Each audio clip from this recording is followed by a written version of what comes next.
Our top story this morning, the investigation into what led to that deadly crash of a UPS cargo plane. Many people in the Birmingham community are still in disbelief over what happened less than 24 hours ago. ABC 3340's Bryant Somerville is live this morning at the crash site with the latest on what's happening right now. Good morning, Bryant. Well, good morning, Sherry. And I can tell you, even at 4:30 in the morning, the National Transportation Safety Board very much hard at work. I want you to see something. I want to step out of the way. If my photographer Fletcher Tubbs can zoom in here. Last night, the NTSB actually set up these spotlights around the scene of the crash so that they could continue this investigation overnight. Now, today, of course, the first full day that this 26-member GO team from the NTSB will be collecting evidence. And they're looking at everything from the structure of the plane to the pilot's performance. They're looking at air traffic control, weather, you name it, they're looking for it. And literally everything that you could imagine. They're trying to piece together why this happened yesterday. And then, of course, as we said yesterday, this is very much a marathon. It is not a sprint. It could be months before answers into this plane crash are solved or even known. But this is something we are continuing to follow. We're going to have more on this investigation coming up at 5 o'clock. Live in Birmingham, Bryant Somerville. Good morning, Alabama. Live there now is ABC 3340's Bryant Somerville. Bryant, good morning. What's going on there right now? Well, good morning, Sherry and Ebony. I can tell you that in the last 20 of 24 hours, the NTSB has been investigating the plane crash of UPS Flight 1354. We've also been able to identify one of the two pilots on that plane who, of course, lost their lives yesterday. We know the co-pilot, 37-year-old Shanda Fanning of Lynchburg, Tennessee. We heard from one of her lifelong friends yesterday who said since she was a little girl, all she dreamed about was flying. At a time when teenagers are thinking about their first car, she was thinking about her first plane. Also, in the past 24 hours, we've been able to talk to people who live right around this area who say that these low-flying planes have for some time now been a growing concern because of the neighborhood's close proximity to runway 18. Of course, the runway that the pilot was aiming for yesterday. And concerning runway 18, we also did a little bit of digging. We found out from reports dating back to 1999 how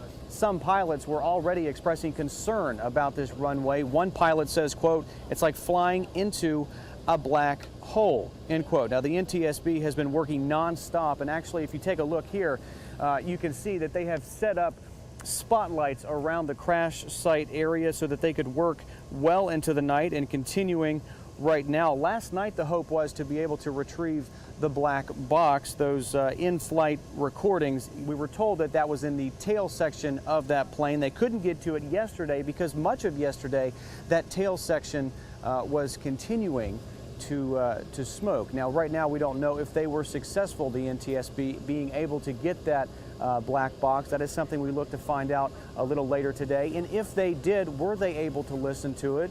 And if they were able to do that, was it of any use so far? Obviously, it's going to be a long time before those questions are answered, but we look to find out if they found that black box a little later this morning. For now, live in Birmingham, Bryant Somerville. Good morning, Alabama.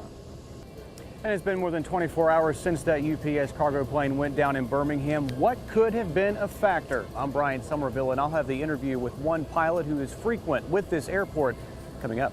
ABC 3340's Bryant Somerville is live near the airport. Bryant, what can you tell us about this?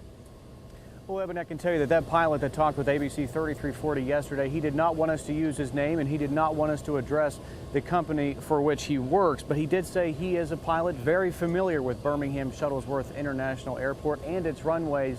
And yesterday, he specifically was talking about two things. First, that runway 18, the same runway that the UPS plane was aiming for yesterday morning, he says that is not the typical runway that pilots use. It is considerably shorter at 7,000 feet compared to runway 6's 2 miles of runway space. But even with that being said, he said that should not have been an issue. He says 7,000 feet, more than enough space to land this type of aircraft. However, he says at 5 o'clock in the morning, he questions visibility. He questions what the weather conditions were and if that might have played a factor as well. And he says the decision to use that runway might have been because of construction. You might remember crews have recently been working on the runways, but yesterday the airport and the NTSB would not say whether construction work was going on yesterday morning. But regardless of the why, the pilot we talked to yesterday said he is confident that the pilots in that UPS plane did everything they could. One thing I've learned over the years that until I'm in that situation, I'm not going to second guess those guys, or those pilots. So I wasn't there, and I just try to learn. We're always learning. And this, of course, the scene this morning. The NTSB has been out here all night. You see those spotlights out in the distance there around that crash site as they continue to investigate, pick up the pieces, trying to determine what happened. And as we now know, both pilots in yesterday's plane crash, they did die. We know that the co-pilot, 37-year-old Shanda Fanning of Lynchburg, Tennessee, the pilot's name has not yet been released. In Birmingham, Bryant Somerville, Good Morning, Alabama. This is Good Morning, Alabama. The National Transportation Safety Board continues to investigate and collect evidence into yesterday's UPS cargo plane crash. I'm Bryant Somerville on the scene, and a live report is coming up. Of course, they'll be looking for clues into what actually caused the crash.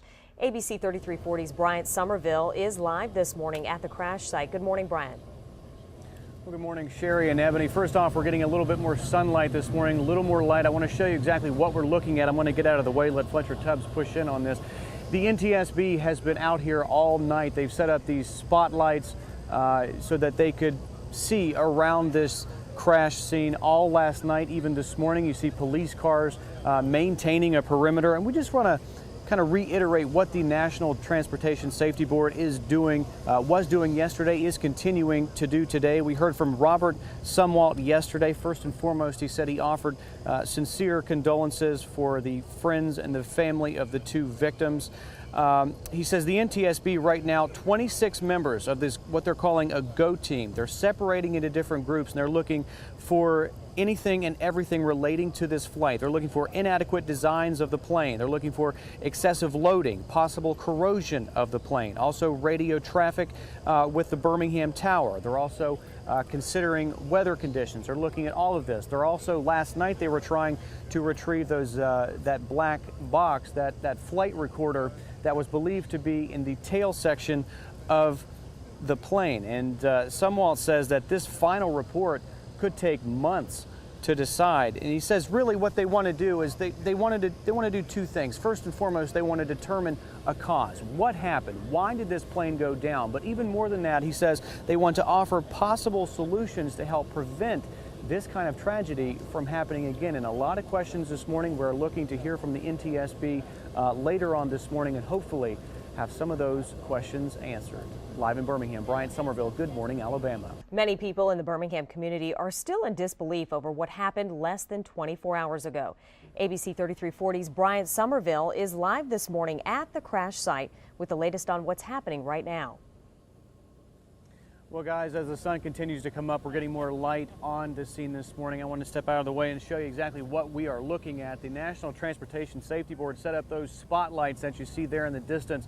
That was so members of the NTSB could be on scene last night, well into this morning, continuing to collect evidence into this investigation. And again, we just want to tell you what the NTSB was doing yesterday, what they are doing today, and what they will probably be continuing to doing for the next few days. Yesterday we talked with Robert Sumwalt, and first and foremost he told the media that he offered condolences with friends and family of the two victims. The two victims, of course, the co-pilot, 37-year-old Shanda Fanning of Lynchburg, Tennessee. We are also new this morning, about 20 minutes ago, we are hearing reports of the name of the second pilot involved in that crash from credible news sources. We have not yet been able to confirm that, but so we are not going to release it at this time. Now, Sumwalt said the initial assessment yesterday, he said the ground impact to the resting point of this aircraft is about 200 yards. And then if you go about 85 yards ahead of that, that is where you will find the wings and the tail section.